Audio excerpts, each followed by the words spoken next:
Tu n'arrêtes pas de prier quand tu es fatigué. Tu n'arrêtes pas de prier après 1 heure ou après 5 heures.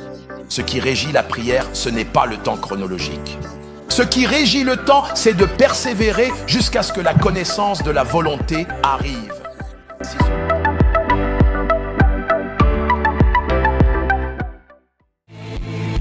Père, au nom de Jésus, nous prions. Que nos paroles ne soient pas seulement dans la sagesse des hommes, mais dans la puissance de Dieu. Je prie que tu nous accordes la compréhension et que tu nous amènes à prier et à triompher. Au nom de Jésus, nous prions. Amen et amen. J'ai ressenti une agitation dans mon cœur en préparant cette session. Nous allons beaucoup prier pendant le temps qui nous est imparti. Je ressens simplement dans mon esprit que Dieu veut vraiment libérer quelque chose ce soir. Alléluia. Et je crois que Dieu est en train de créer un élan à travers tous les enseignements de ce matin, alors que nous nous préparons pour une puissante effusion ce soir. Alléluia. Veuillez vous asseoir, s'il vous plaît. Nous allons prier à plusieurs reprises pendant le temps qui m'est imparti. Et j'espère que cela ne vous dérange pas. Au nom de Jésus-Christ. Alléluia. Je veux nous lancer un défi ce matin dans le domaine de la prière. Marc chapitre 11, versets 23 et 24. Jésus enseignait.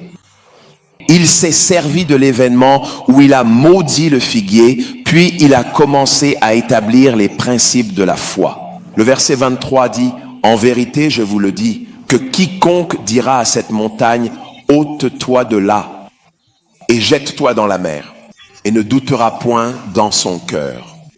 Mais il croit que ce qu'il dit arrivera. » La Sainte Bible dit qu'il aura absolument tout ce qu'il dit. Le verset suivant, le verset 24, est très important. C'est pourquoi je vous dis, tout ce que vous demandez en priant, croyez que vous l'avez déjà reçu. Croyez que vous l'avez reçu et vous le verrez s'accomplir. Nous voyons donc une ligne directe reliant les désirs, la prière, la foi, la réception et la possession. C'est l'équation complète de la foi que Jésus donne ici. Désir, prière, croire pendant que vous priez, recevoir pendant que vous priez, puis posséder comme manifestation. Ainsi, vous ne pouvez pas retirer la prière de l'équation de la foi. C'est un élément essentiel dans l'équation de la foi. Jésus lui-même enseigne et il dit que la seule façon pour que les désirs deviennent votre possession, votre manifestation, c'est qu'à un moment donné dans l'équation de la foi, la prière a un rôle à jouer. Sommes-nous d'accord? C'est très très puissant. Jacques chapitre 5. Nous lirons le verset 13, puis nous passerons au verset 16. Il dit, « L'un de vous est-il dans la souffrance ?» Le mot souffrance ici ne signifie pas seulement être affligé d'une infirmité. Il s'agit de faire l'expérience de toute forme de contrainte qui vous empêche de marcher dans la victoire, dit-il. Qu'il prie cet individu. Dès que vous prenez conscience qu'il existe une quelconque contrainte qui peut porter atteinte à votre liberté, en Christ, l'apôtre recommande que votre premier réflexe soit de prier. Alléluia. Mais pas n'importe quelle prière. Il y a une prière recommandée pour traiter cette situation, verset 16. Il dit maintenant la prière efficace. S'il vous plaît, affichez-le pour nous, dit-il. Confessez donc vos fautes les uns aux autres et priez les uns pour les autres afin que vous soyez guéris. Ensuite, il dit, la prière fervente et efficace du juste a une grande efficacité. La prière fervente et efficace d'un homme juste. La Bible dit qu'elle a une grande efficacité et je veux simplement encourager nos cœurs dans ce sens. Ainsi, la prière est un élément majeur dans la manifestation de la foi biblique. Il est très important que nous établissions cela. La prière est un élément majeur dans la manifestation de la foi biblique. Que toute personne, tout croyant en Christ qui veut et doit manifester la foi biblique, il est important que tu saches que la prière fait partie de l'équation de la foi. Une équation qui amène la manifestation des choses que nous désirons. Sommes-nous ensemble très rapidement? Juste pour bien comprendre, selon les Écritures, la prière a 4 missions principales dans la vie d'un croyant. Et si vous me permettez de simplement les énumérer, je n'enseigne pas dessus, mais c'est juste pour la compréhension afin que nous comprenions ce que je vais dire par la suite. Il y a 4 missions bibliques de la prière. Il est important que tu saches dans quel but le croyant est mandaté à prier. La plupart des gens prient, mais ils ne connaissent pas vraiment la mission de la prière. C'est une vérité inconfortable, mais la prière n'est pas la clé de tout. Mais la prière doit être impliquée dans tout. L'idée que la prière est la clé de tout, simplement à cause du rôle qu'elle joue, n'est pas exacte. Nous sommes émotionnellement attachés à la prière en Afrique, et ce pour une très bonne raison, mais il est important de savoir que, aussi puissante que soit la prière, elle n'est qu'une des clés du royaume. Mais la particularité du ministère de la prière, c'est que lorsqu'elle n'est pas la clé, elle devient la main qui tient la clé. Ainsi, elle est impliquée dans chaque aspect de nos vies. Sommes-nous ensemble? La Bible dit, ne vous inquiétez de rien, puis elle dit, en toute chose, donc, il n'y a aucun domaine dans la vie d'un homme où la prière devient inutile. Cependant, il y a des clés. Elles se connectent à d'autres composantes du royaume pour produire la victoire. Si nous sommes ensemble, dites Amen. N'est-ce pas? Alors, 4 missions de la prière très rapidement. Premièrement, la première mission de la prière, qui est la plus importante, c'est pour ta croissance et ta transformation. La plupart des croyants ne comprennent pas cet aspect de la prière. C'est la raison pour laquelle nos vies de prière sont limitées à bien des égards. Parce que la mission la plus élevée de la prière n'est pas seulement pour les besoins et les requêtes. C'est un système qui a été conçu pour notre croissance et notre transformation. Luc 9, 29, la Bible dit, « Pendant qu'il priait, l'aspect de son visage changea et son vêtement devint d'une blancheur éclatante. » Lorsque nous prions, nous évoluons. Quand nous prions, nous devenons. Quand nous prions, il y a une transition qui s'opère en nous. Dans l'esprit, un toit faible peut devenir un toit fort. Sommes-nous ensemble? Un toit craintif peut devenir un toit audacieux. Il y a un échange qui se produit dans le lieu de la prière et la plupart des gens n'ont pas compris cette dimension de la prière. Deuxièmement, la deuxième mission de la prière, selon les Écritures, est de faire des requêtes et d'obtenir des promesses. Nous avons abordé cela brièvement hier. La prière est une plateforme pour faire des requêtes et obtenir des promesses. Alléluia. La Bible dit dans Philippiens chapitre 4 verset 6, nous avons lu cela, je viens de le citer il n'y a pas longtemps. Il est dit, ne vous inquiétez de rien, mais en toute chose par la prière, cette plateforme de prière et de supplication. Avec des actions de grâce, il dit que vos requêtes soient connues. N'assumez pas qu'elles sont connues. Que votre requête soit rendue connue. Alléluia. Numéro 3, la troisième mission de la prière, selon les Écritures, concerne les décrets et l'établissement de réalités spirituelles. Nous utilisons la prière comme plateforme pour faire des décrets, pour créer des possibilités d'établir des réalités spirituelles. Sommes-nous toujours ensemble? Emploi, chapitre 22 et verset 28, dit-il. Et tu décrèteras, tu ne présumeras pas, tu ne souhaiteras pas. Tu décrèteras une chose. Et la chose que tu décrèteras, non pas celle que tu veux ou que tu souhaites, sera établie. Pour toi, tu décrèteras une chose et elle sera établie pour toi. La quatrième mission de la prière, selon les Écritures, concerne le combat spirituel et l'intercession. C'est une dimension de la prière, le combat spirituel et l'intercession. C'est très important. La Bible nous a déjà dit dans Jean chapitre 10, verset 10, que Satan est appelé le voleur et qu'il vient avec un seul objectif, celui de voler, de tuer et de détruire. L'apôtre Pierre nous a exhortés dans 1 Pierre 5, verset 8, à être sobre et vigilant. Il dit, car votre adversaire, le diable, rôde comme un lion rugissant, cherchant qui il pourra dévorer. Alléluia. Et puis, bien sûr, Ézéchiel chapitre 22, je crois verset 30, il dit « Et j'ai cherché parmi eux un homme », j'aime ce passage, « qui élèverait une muraille et se tiendrait à la brèche devant moi en faveur du pays, afin que je ne le détruise pas. » Le détruire. Mais je n'en ai trouvé aucun. Ainsi, la prière devient une plateforme prophétique pour le combat spirituel. Qu'est-ce que le combat spirituel ? C'est s'engager à travers la compréhension des Écritures et établir la victoire qui est en Christ. Vous voyez maintenant, face aux situations qui tentent de combattre et d'assaillir l'autorité en Christ, il est important que vous compreniez cela.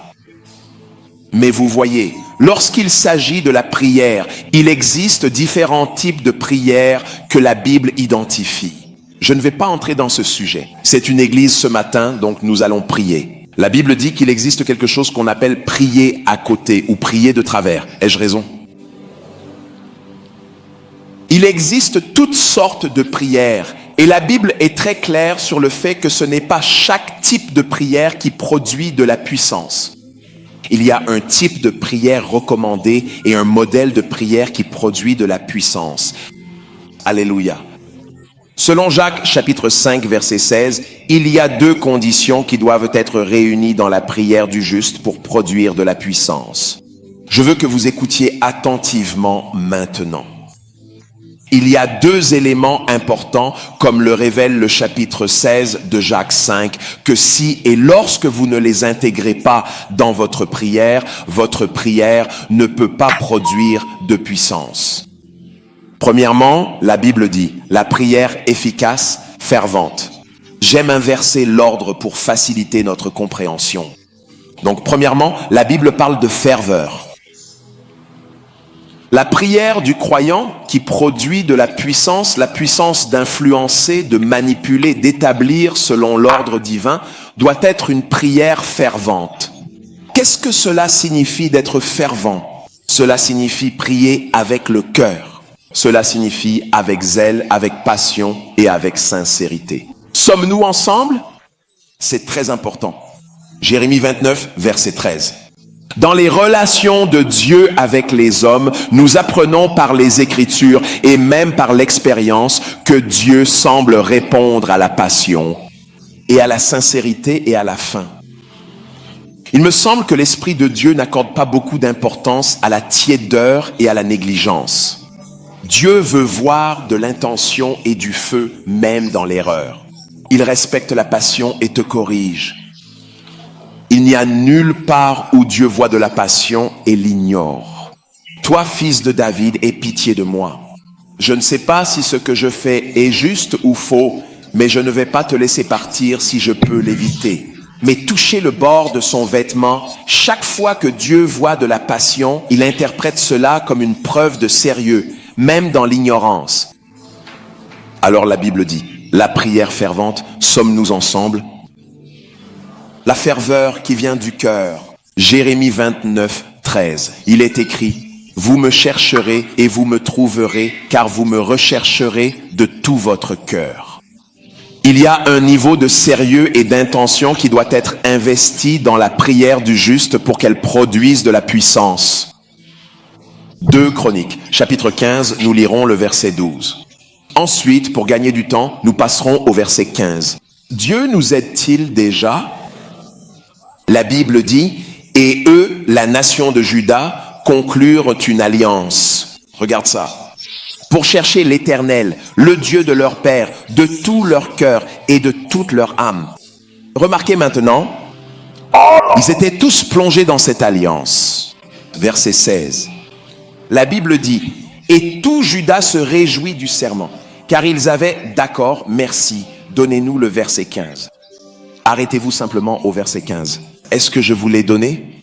Oui, le verset 15, c'est bien. Et tout Juda se réjouit du serment car ils avaient juré de tout leur cœur. Et la Bible dit qu'ils l'ont cherché avec tout leur désir. Quel en a été le résultat? Il s'est laissé trouver par eux et le Seigneur leur a donné du repos. Tout autour, la Bible dit la prière fervente. Vous voulez le genre de prière qui change les choses, qui vous change et qui, à travers vous, influence votre monde? C'est une prière qui vient avec ferveur, zèle, passion, sérieux. Il y avait des gens dans la Bible que Dieu ne prenait pas au sérieux et la Bible n'est pas restée silencieuse à ce sujet. Il était clair que Dieu n'avait pas de respect pour eux parce qu'il n'y avait ni ferveur ni passion investie dans leur engagement, que ce soit dans leur relation ou dans leur activité. La première de ces expressions que nous voyons, c'était dans la vie de Caïn et Abel. La nature de leur investissement dans leur sacrifice, ainsi que la violation ou l'observance des modèles, a conduit à ce qu'un sacrifice soit accepté. Accepté, tandis que l'autre, Dieu, n'en a pas eu de respect. Alléluia. Ferveur, zèle et passion. La Bible a dit ceci à propos de Jésus lui-même, que le zèle pour la maison du Seigneur l'avait dévoré. Est-ce vrai? Oui. C'est la raison pour laquelle il réprouve la tiédeur dans l'Apocalypse chapitre 2. Il a écrit à l'une des églises, je crois, à Éphèse, ou par là, ou à Philadelphie, à l'une d'elles. Et il dit, je voudrais que tu sois chaud, ou au moins froid. Si tu es chaud, je te félicite. Si tu es froid, je te rachète. Mais maintenant, tu es tiède. Tu es entre les deux. Chaque fois que Dieu voyait des gens qui penchaient d'un côté du balancier, s'ils avaient besoin de délivrance, il l'admettait et ils étaient délivrés. S'ils étaient dynamiques et pleins de feu, il les félicitait. Mais il a toujours réprouvé les personnes indifférentes, passives, négligentes même envers les choses spirituelles. Quelqu'un dit fervent, encore une fois, dites fervent. Voilà. Lorsque les croyants prient, il est important qu'ils comprennent qu'ils ne prient pas une idole.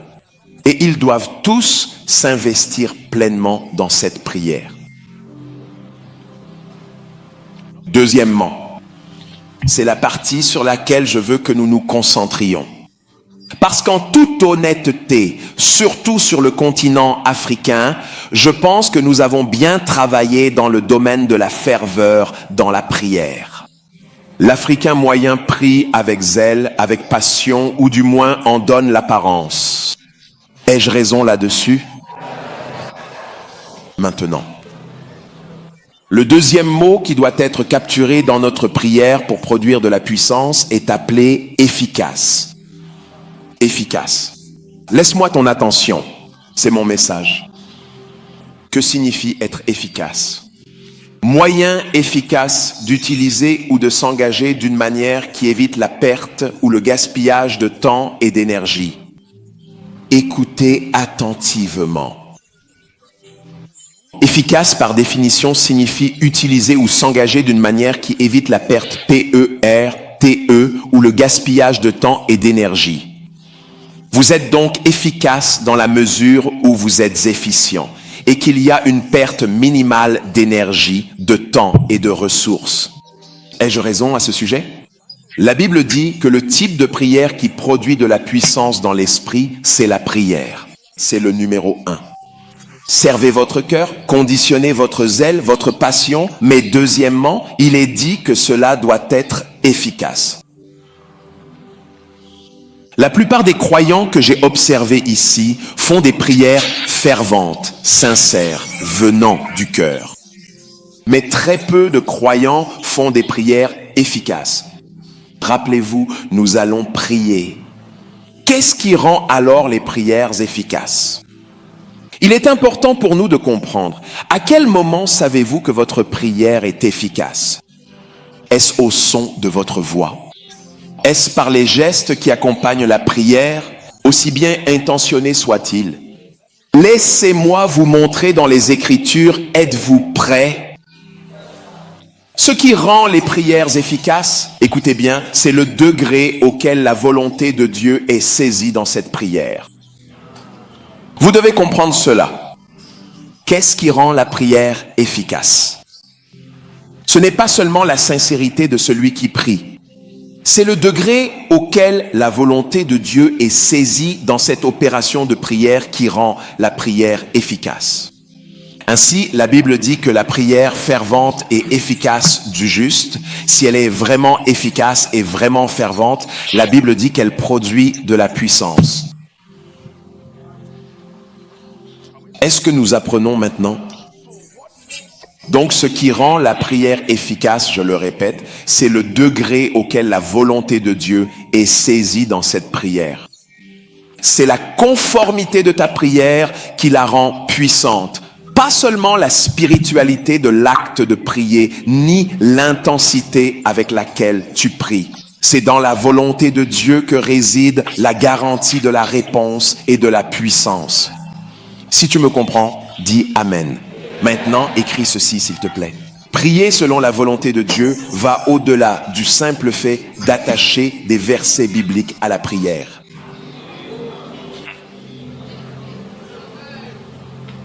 Écoute simplement avec attention.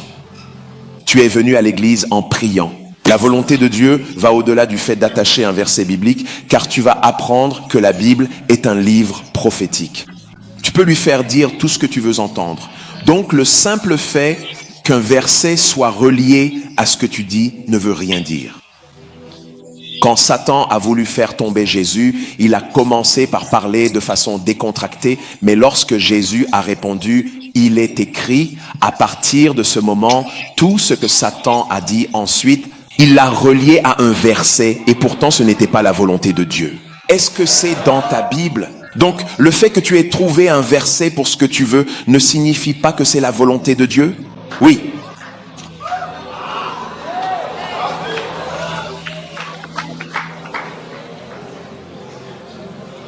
Dis Amen. Je promets que nous allons bientôt prier. Dans les 5 prochaines minutes, nous prierons, puis nous continuerons. Est-ce qu'on apprend maintenant? Oui, monsieur. Ainsi, lorsque vous priez en accord avec la volonté de Dieu, la Bible nous donne l'assurance que votre prière devient efficace. Efficace. Efficace. C'est très puissant. Je vais parler un peu de cela, mais allons d'abord à Jean, chapitre 5 et verset 14. Je demande que nous lisions en concert lorsque nous l'avons projeté, prêt à lire. Et voici l'assurance que nous avons en lui. Si nous demandons quelque chose selon sa volonté, il nous écoute. Encore une fois, s'il vous plaît. Et voici l'assurance que nous avons en lui. Que si nous demandons quelque chose selon sa volonté, il nous écoute. Verset 15. Si cela ne vous dérange pas, et si nous savons qu'il nous écoute, quoi que nous demandions, nous savons que nous possédons les choses que nous lui avons demandées. Alléluia. Éphésiens chapitre 5. Lorsque nous lisons des versets 15 à 17, Paul fait une déclaration profonde que je n'ai pas comprise pendant de nombreuses années. Il a dit, veillez donc à marcher avec circonspection. Le mot circonspection signifie avec précision. Sommes-nous ensemble? Avec précision, non comme des insensés, mais comme des sages. Où est la sagesse? Dans cette déclaration, il dit, vous êtes sages lorsque vous rachetez le temps, car les jours sont mauvais. Sommes-nous ensemble maintenant? Cela signifie que, selon la compréhension de Paul, la ressource la plus précieuse sur terre est le temps. Il dit, dans toute votre vie, ne gaspillez pas le temps et vous devez maîtriser l'art de racheter le temps ainsi que la sagesse pour racheter le temps. Selon ce passage, au verset 17, il dit, c'est pourquoi ne soyez pas insensés, mais comprenez quelle est la volonté de Dieu. Cela signifie qu'au moment où vous connaissez la volonté de Dieu, vous rachetez le temps. Parce que le temps que vous passez dans l'erreur et la confusion, puis que vous revenez en arrière, est minimisé. Discerner la volonté de Dieu est l'un des moyens par lesquels nous gagnons du temps. Parce que vous marchez avec précision, sachant que vous êtes au cœur, à l'épicentre, au centre de la volonté de Dieu, et l'apôtre appelle cela la sagesse. Sommes-nous ensemble? C'est très important. Tout le système du royaume a été construit autour de la volonté de Dieu. Il est important que nous comprenions cela croyants. Tout le système du royaume a été construit autour de la volonté de Dieu. Lorsque Jésus enseignait ce que nous appelons la prière du Seigneur, il dit, lorsque vous priez, priez pour que ton règne vienne. Et ensuite, il dit Que ta volonté soit faite sur la terre comme au ciel. Vous remarquerez donc que toute l'économie du ciel tourne autour de la volonté de Dieu. En fait, c'est la mission de la puissance de Dieu de maintenir la volonté de Dieu dans la vie du croyant et à travers le cosmos. Lorsque la volonté de Dieu n'est pas en place, la puissance de Dieu n'a aucune mission. La mission de la puissance de Dieu est d'imposer et de maintenir la volonté de Dieu. La raison pour laquelle les malades sont guéris n'est pas parce que la puissance de Dieu peut guérir. C'est parce que la maladie est incompatible avec la volonté de Dieu. Ainsi, la puissance de Dieu trouve là une mission. Qu'est-ce qui donne une mission à la puissance de Dieu? Sommes-nous ensemble maintenant? C'est sa capacité à amener toute chose à s'aligner avec la volonté de Dieu. Si tu comprends le concept de la volonté de Dieu, alors tu auras de la puissance dans ta prière. Sommes-nous ensemble? Parce que, voyez-vous, la première mission du croyant en s'approchant de la prière est de comprendre la volonté de Dieu concernant ce pourquoi tu t'apprêtes à prier, ou de comprendre comment découvrir la volonté de Dieu. Faire des déclarations est inutile tant que tu n'as pas vérifié que tu es dans la volonté de Dieu. Sommes-nous ensemble maintenant? Chaque fois que tu ignores la volonté de Dieu, ta première mission est d'arriver à un point de compréhension et je vais te montrer comment. Tu vois donc que la plupart des croyants font toutes sortes de choses autour du lieu de prière. Et simplement parce qu'une énergie sincère a été dépensée, nous espérons que Dieu compatira à notre passion et y répondra d'une manière ou d'une autre. Tu vois, Dieu s'est engagé à honorer sa parole, dit la Bible. Il élève sa parole même au-dessus de sa fonction. Si tu apprends chose, dis Amen. Ainsi, la Bible parle de la volonté de Dieu comme du secret qui rend la prière puissante. Mais en vérité et par expérience, nous apprenons qu'il y a de nombreux aspects de la volonté de Dieu qui sont clairs et connus à partir des Écritures. Mais d'un point de vue pragmatique, il y a des moments où tu dois faire face à ton destin. Tu seras alors perdu quant à l'expression unique de la volonté de Dieu. Une provision a été faite dans notre relation avec Dieu, permettant aux hommes d'accéder à cette intelligence. Sommes-nous ensemble maintenant que la volonté de Dieu était, qui avant ce moment-là ne l'était pas? Cela peut être connu. C'est là que le Saint-Esprit intervient. Alléluia. Alors très rapidement, deux façons de prier selon la volonté de Dieu. Est-ce que nous apprenons? Premièrement,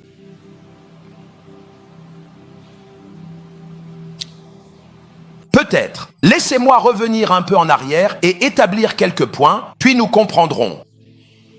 Il y a 3 niveaux dans l'Écriture, et je veux que vous écoutiez attentivement. Cette Bible que vous voyez comporte essentiellement au moins 3 niveaux. Il pourrait y en avoir plus, mais il y a 3 niveaux dans la Bible. Premièrement, il y a un niveau historique, archéologique dans l'Écriture. Cela signifie que ce livre que vous voyez est aussi un document archéologique et historique. Nous sommes d'accord là-dessus? Il y a des personnes qui ne sont pas chrétiennes et qui ont dû se référer à la Bible pour rédiger leur thèse ou pour étayer leurs arguments, quelle que soit leur pratique religieuse. Donc ceci est un document archéologique. Lorsque vous lisez la Bible, vous voyez l'histoire qui y est consignée. Lorsque vous lisez la Bible, vous voyez l'archéologie qui y est consignée. C'est un niveau. Le deuxième niveau de l'écriture s'appelle le niveau doctrinal. Celui-ci, il faut être croyant pour avoir les yeux qui voient et comprennent. Le niveau doctrinal de l'écriture, sommes-nous ensemble?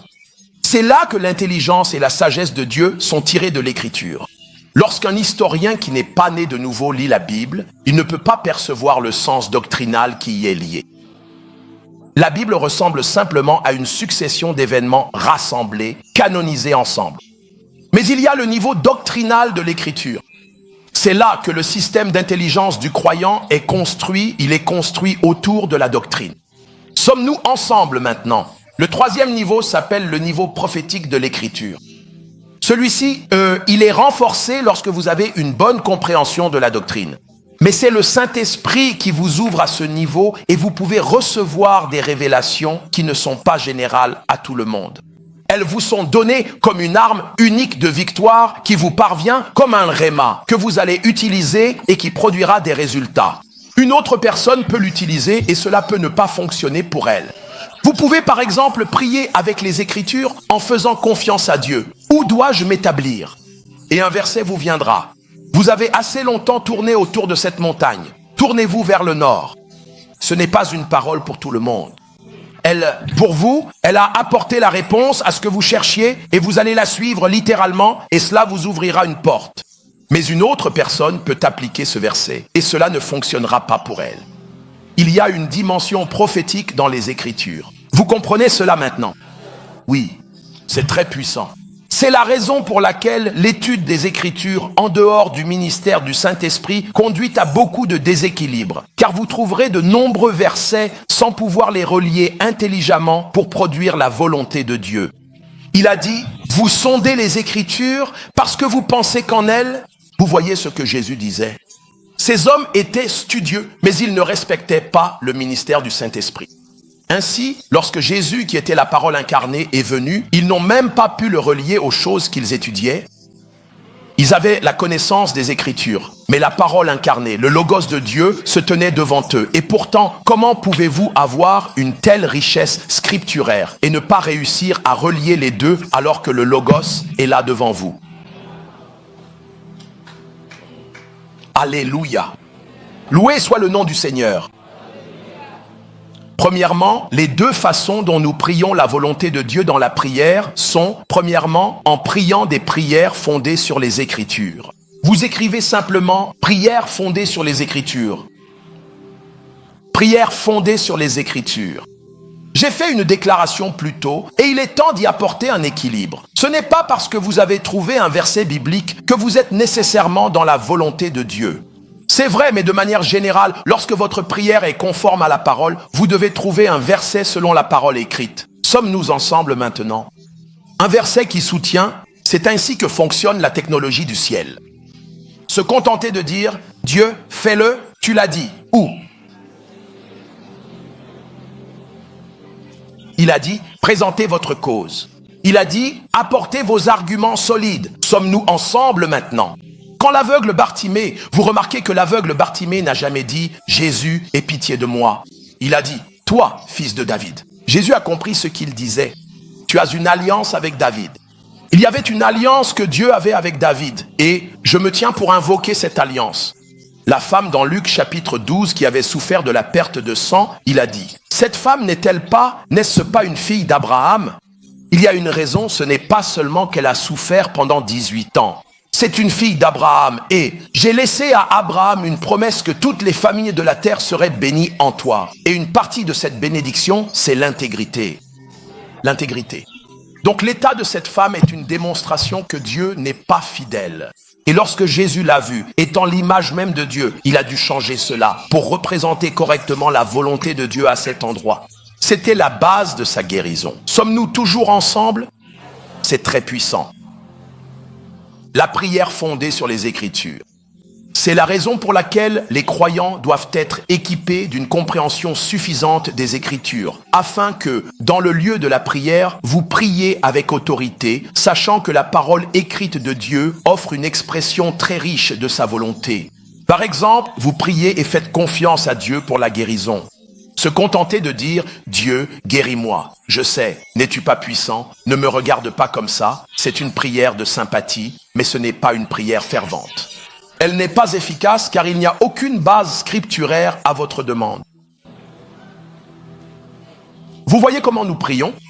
Un croyant moyen prie de cette façon.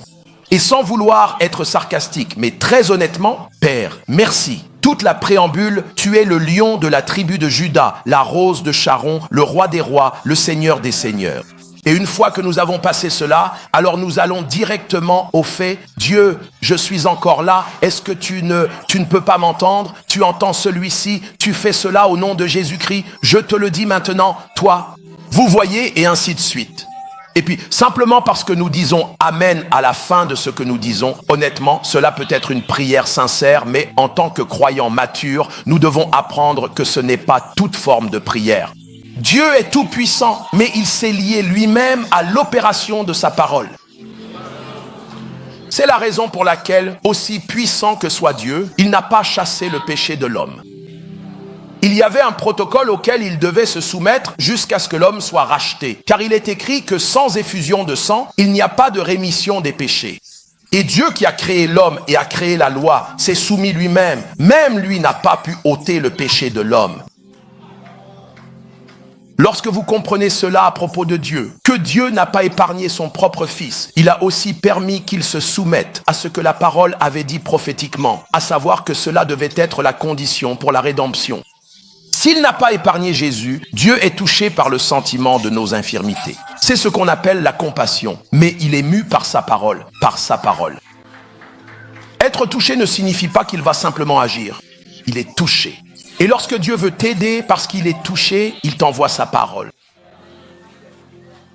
Est-ce que quelqu'un apprend maintenant la prière basée sur les Écritures?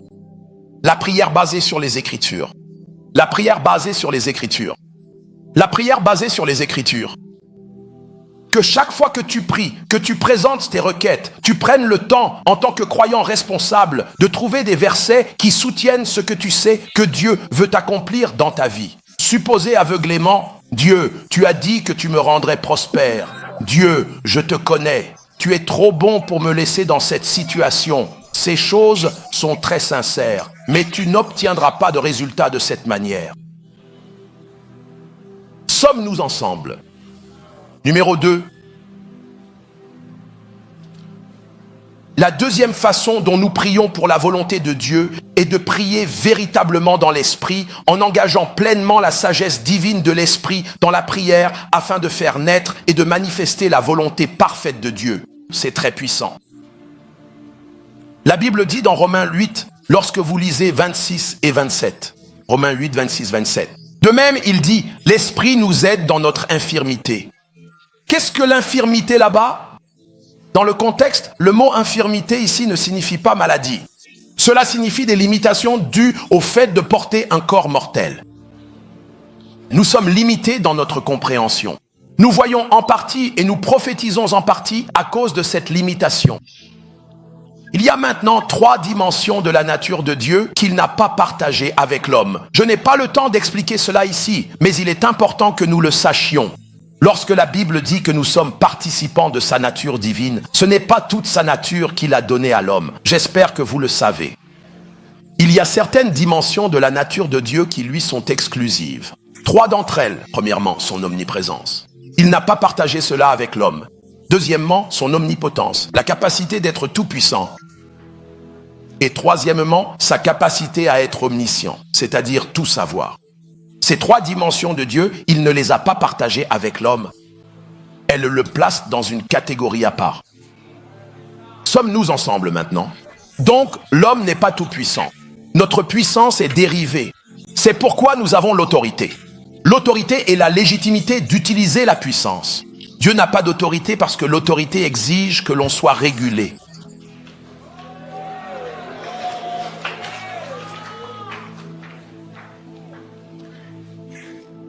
Chaque fois que vous donnez de l'autorité à un homme, il doit y avoir un système au-dessus de cet homme qui supervise la gestion de cette puissance et de cette autorité. Sommes-nous ensemble maintenant? Oui. Je sais que la Bible dit « Toute autorité a été donnée ». Remarquez, Jésus parle en tant qu'homme. Toute autorité, l'autorité est donnée. Elle n'est pas dérivée, elle est donnée. Donnée par quelqu'un de supérieur à vous. Dieu était prêt à se soumettre s'il trouvait quelqu'un de plus grand que lui, mais il n'en a trouvé aucun. Et c'est ce qui fait de lui l'être tout-puissant. Vous comprenez maintenant? Oui. Les démons ont de la puissance, mais ils n'ont pas d'autorité. L'autorité, c'est la légitimité d'utiliser la puissance. Un braqueur armé a une arme, un militaire a une arme. Ils ont tous les deux de la puissance, mais un seul a l'autorité. C'est pourquoi il ne sera pas emprisonné pour avoir tiré. L'autre n'a pas d'autorité. Vous comprenez l'idée maintenant? Les croyants n'ont pas seulement reçu la puissance. Si la seule chose que Dieu nous avait donnée était la puissance, nous serions en difficulté. Cela signifie que nous agirons comme des esprits démoniaques. Ce qui nous donne un avantage, c'est que nous avons de l'autorité. C'est la raison pour laquelle il nous honore lorsque nous faisons des déclarations dans l'esprit, parce que nous avons du pouvoir et de l'autorité. Comment suis-je arrivé ici? Louez Dieu. Sommes-nous ensemble maintenant? Oui.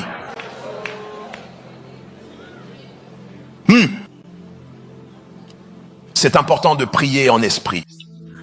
La Bible dit donc que nous regardons Romains 8, 26. L'esprit vient au secours de nos limites. Quelle est la limitation? Nous ne savons pas ce qu'il nous convient de demander dans nos prières. C'est une limitation. C'est ce que le Saint-Esprit vient aider, qu'il existe une déficience chez tous les hommes en raison du fait que nous portons un corps mortel et à cause de la nature déchue, nous n'avons pas une perception exacte de la volonté de Dieu dans toutes les situations. C'est pourquoi Dieu nous a donné le Saint-Esprit pour devenir cet avantage face à cette limitation.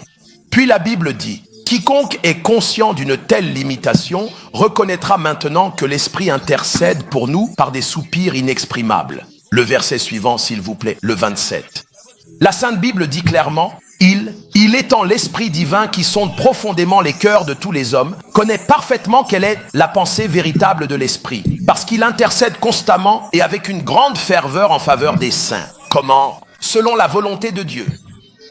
Ainsi, la manière recommandée de prier au sujet d'une question dont la volonté de Dieu n'est pas claire est de prier dans l'esprit. Et la Bible dit qu'il y a une transaction qui se produit lorsque vous priez dans l'esprit. Finalement, l'Esprit de Dieu, qui est aussi le révélateur du cœur de Dieu, sommes-nous ensemble maintenant? Il vous rencontrera au point de votre passion, là où la volonté de Dieu est révélée. Alors, sur la base des Écritures, nous pouvons prier et faire des requêtes avec autorité, sachant que c'est là l'assurance que nous avons, que lorsque nous demandons quoi que ce soit. Quand je prie pour les malades, je ne vérifie pas si c'est la volonté de Dieu. Cela a été établi par les Écritures, par ces meurtrissures, nous sommes guéris. Il est appelé Rapha. Sommes-nous ensemble maintenant? Je suis venu afin que vous ayez la vie et que vous l'ayez en abondance. C'est une base suffisante pour ma confiance.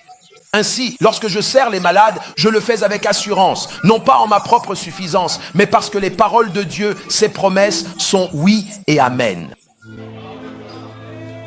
C'est cela qui nous donne l'assurance de prier et de servir par l'Esprit. Mais il y a aussi des questions dans la vie et la destinée. Où devrais-je être? Où l'Église doit-elle être implantée? Sommes-nous ensemble? Et toutes ces choses-là, ce n'est pas écrit directement dans la Bible pour toi. Même si, lorsque le Saint-Esprit te donne sa parole, tu trouveras un verset qui s'y rapporte. Donc ce que tu fais, c'est t'engager dans l'Esprit et continuer à t'engager dans l'Esprit. Tu fais deux choses en une. La première, c'est que tu es déjà en train de communier avec Dieu selon la volonté de Dieu. Mais deuxièmement, puisque c'est toi qui dois accomplir sa volonté, le Saint-Esprit va sonder la pensée du Père et te transmettre la volonté du Père pour ta destinée. Tu ne cesses pas de prier tant que la connaissance de la volonté n'est pas arrivée. C'était le but de la prière.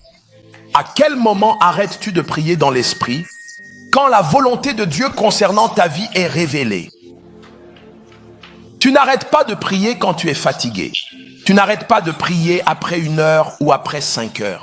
Ce qui régit la prière, ce n'est pas le temps chronologique. Ce qui régit le temps, c'est de persévérer jusqu'à ce que la connaissance de la volonté arrive. Si cela prend 21 jours, tu continues. Si cela prend 2 heures, tu continues. Tu comprends cela maintenant. Définir mécaniquement un temps pour ta prière peut t'aider à acquérir une discipline spirituelle. Mais il y a des moments, pour de nombreuses raisons que je n'aborderai pas ici, où tu devras persévérer. Quand une femme va à l'hôpital pour accoucher, elle ne donne pas 2 heures au médecin. Elle y va en sachant que son objectif, c'est d'attendre jusqu'à ce que l'enfant arrive. Parfois, elle arrive et en 30 minutes, l'enfant est là. Mais il y a des fois où elle y reste 1 semaine. Elle reste patiemment avec la certitude que mon objectif est de mettre cet enfant au monde. Et si elle porte des jumeaux? Et si elle porte des triplés? D'autres femmes peuvent venir, repartir et la laisser là à cause de la nature de ce qu'elle est en train d'enfanter. La prière fervente et efficace du juste a une grande efficacité. La plupart des croyants sont sincères et passionnés, mais ils ne respectent pas la volonté de Dieu comme un élément essentiel de la prière. La plupart des gens ne comprendront pas l'avantage que Dieu nous a donné en nous donnant le Saint-Esprit et le langage de la prière. Il y a eu un débat qui dure depuis toujours pour savoir si prier dans l'esprit, en langue comme nous le connaissons, est nécessaire pour les croyants. C'est parce que nous ne comprenons pas comment fonctionne le royaume que, aussi compatissant que soit Dieu, il n'agit qu'en accord avec sa volonté.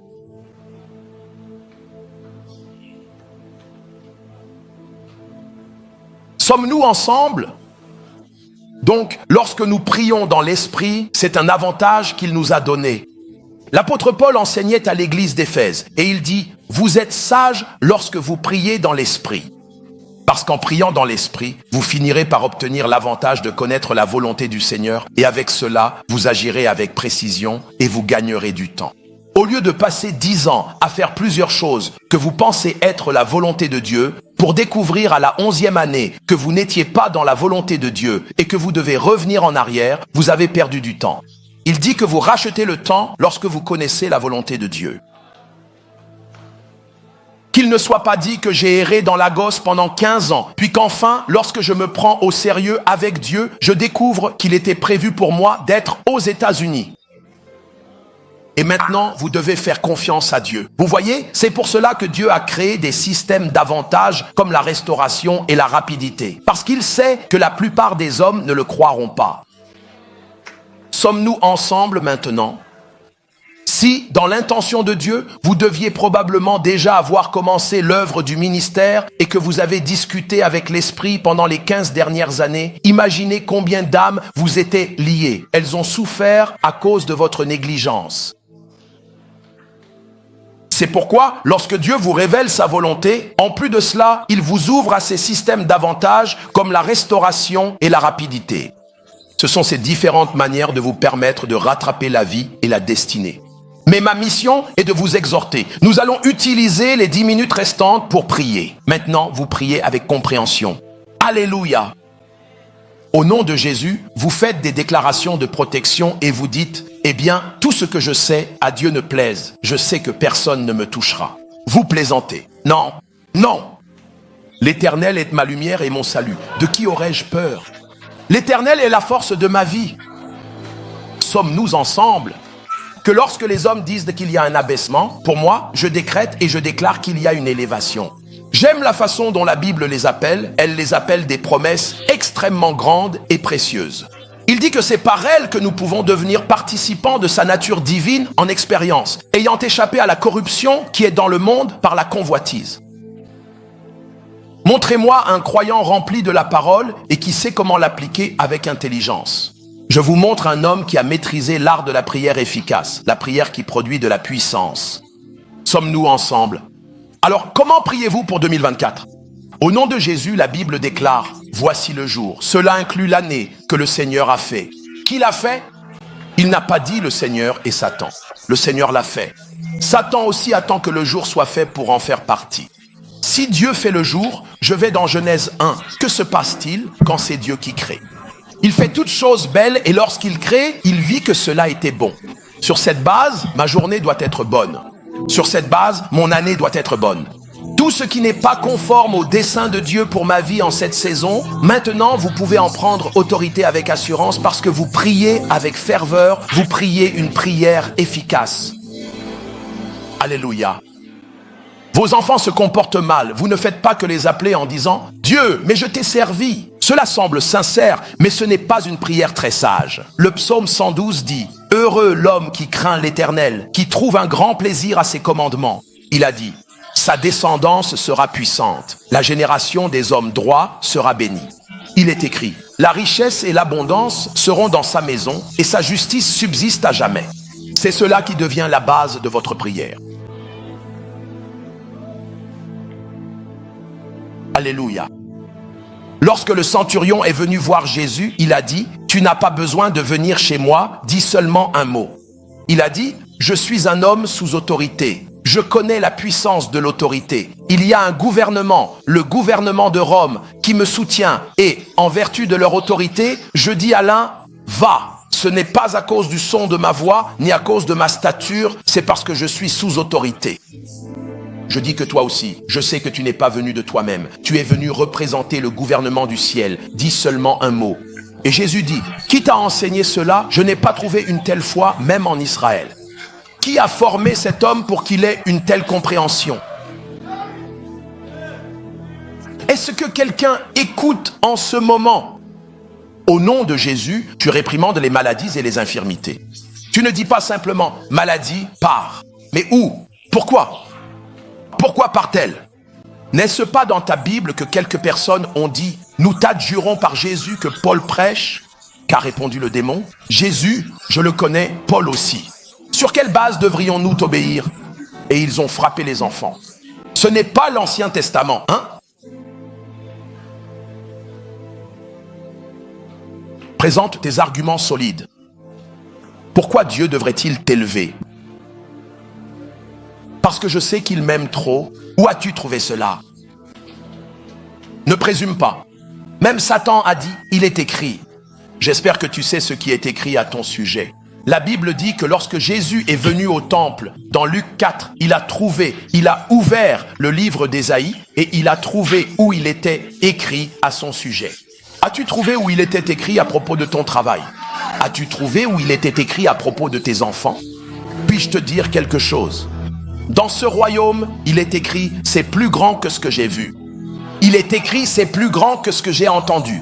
Tu peux utiliser « il est écrit » pour changer ce que tu as vu. Tu peux utiliser « il est écrit » pour changer ce que tu as entendu.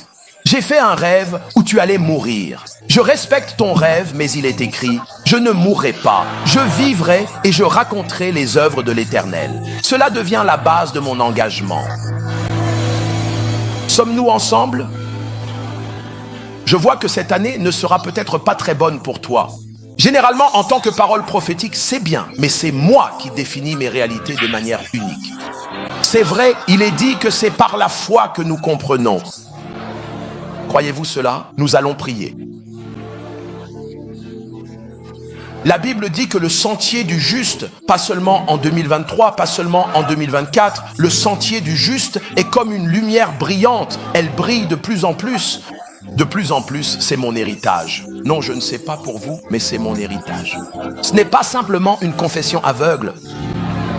Honnêtement, si tu ignores cela, tu seras surpris de te retrouver victime. J'espère que tu sais qu'avant que Jésus ne meure, il a déclaré qu'il reviendrait à la vie. S'il était resté silencieux, la tombe ne se serait pas ouverte. Que les rachetés du Seigneur, les rachetés du Seigneur. Ne le pense pas seulement, ne le souhaite pas seulement, ne le suppose pas seulement. Si les rachetés du Seigneur le disent, alors les guéris du Seigneur le diront. Les bénis du Seigneur le diront. Les élevés du Seigneur le diront. Vous avez pensé à cela, c'est merveilleux, mais il est temps de le dire. Tu peux répéter, s'il te plaît, ce que Dieu a dit. C'est une confession de mots homologos à répéter comme vous l'avez entendu, cohérent avec ce qu'il a dit. Amen. Alléluia. Quand les hommes disent qu'il y a un abaissement, nous décrétons et déclarons qu'il y a une élévation. Est-ce vrai? Les nations viennent à ma lumière, elles sont rois à la clarté de mon lever.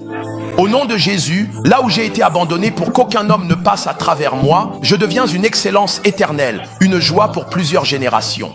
La sagesse de Dieu est à l'œuvre dans mon esprit. Au nom de Jésus-Christ, allant de gloire en gloire. Ce ne sont pas des balbutiements pentecôtistes. C'est ainsi que nous créons des réalités dans l'esprit. Vous voyez, laissez-moi vous dire ceci. Écoutez avant que nous prions. Papa Copeland a maintenant plus de 80 ans. Il est aujourd'hui l'un des pères qui représentent les piliers de ce que nous connaissons comme étant la parole de foi. Et un jour, je l'ai entendu faire une déclaration. Lorsqu'il était plus jeune, il croyait à la parole dans la simplicité de la foi. Et il déclarait sur son corps, parlait et faisait beaucoup de choses. Et il y avait des gens qui se moquaient de lui. La plupart de ces gens sont partis depuis longtemps. À plus de 80 ans, il est toujours debout aujourd'hui, se déplaçant sans aide. Et il y avait beaucoup de personnes arrogantes qui sont... Comment la Bible l'a-t-elle formulé? Je ne me souviens plus de l'écriture. Il dit, mais je crains. Paul parlait. Il a dit, de peur que, comme Satan a séduit Ève. Je crois qu'il s'adressait à l'église de Corinthe ou quelque chose comme ça, par la ruse, une tromperie, inventant une stratégie qui vous détourne de la simplicité de l'évangile. Il faut une approche d'enfant pour les choses de l'esprit. Il y a des moments où ces pratiques semblent trompeusement enfantines, et pourtant la puissance de Dieu est cachée dans ces pratiques. Amen. Par exemple, il y a celui qui disperse et pourtant multiplie. Cela n'a aucun sens économique, et pourtant c'est la sagesse de Dieu qui est cachée. La Bible dit que cela a été ordonné pour notre gloire. Je vous ai dit hier que la fin du voyage du croyant est que votre vie devient finalement une manifestation de la gloire de Dieu. Et l'une de ces plateformes et de ces armes que je partage avec vous, en plus de tout ce que vous avez entendu ce matin, c'est la puissance de la prière fervente et efficace, pas simplement une prière émotionnelle. Sommes-nous ensemble maintenant ? Pas seulement des prières traditionnelles africaines, je le dis sincèrement, sans aucune moquerie, ni rien de tout cela. La plupart d'entre nous doivent redéfinir leur compréhension de la prière. Il est probable que nous ayons été encadrés par des personnes sincères, mais nous percevons le ministère de la prière à travers le prisme d'un croyant vaincu. Si votre prière n'est pas efficace, elle ne peut pas produire de puissance. La quantité de temps et d'énergie investie dans la prière en Afrique, avec tout le respect et l'honneur dû à nous tous, croyants qui prions, si nos prières étaient ferventes et efficaces, nous aurions déjà transformé le climat du continent. Ainsi, en plus de notre zèle, l'une des choses que le Seigneur réintroduit dans le ministère de prière du croyant est la conformité à la parole, le respect du ministère du Saint-Esprit pendant que nous prions, le respect de la suprématie de la parole pendant que nous prions, car la prière émotionnelle ne change pas les climats. C'est le degré de conformité à la parole, l'honneur rendu à l'Esprit de Dieu. Je ressens dans mon cœur qu'il y a des personnes ici présentes et ensemble, en tant que corps du Christ, nous sommes parvenus à un état de maturité par l'Esprit, grâce à des conférences apostoliques comme celle-ci, où Dieu nous aide à nous affûter les uns les autres par l'Esprit, à prendre de l'ascendant et à atteindre un point de maturité et à être circonspect dans notre compréhension, où nous commençons à prier de Lagos, à Abuja, en Afrique du Sud, au Kenya, en Ouganda, au Malawi, une prière avec intelligence. Et vous voyez ce feu de réveil et de ferveur s'élever et se répandre. Sommes-nous ensemble? Un seul homme qui savait prier a permis à la volonté de Dieu de s'accomplir dans un pays, peu importe le nombre de prophètes de Baal. La prière est puissante, mais elle doit être fervente, elle doit être efficace. Si nous prenons 2 minutes pour prier, est-ce que cela vous convient? Je m'excuse d'avoir dépassé le temps. Je pensais que nous aurions un peu plus de temps pour prier, mais s'il vous plaît, levez-vous. Let your power, Holy Ghost power, rest on me.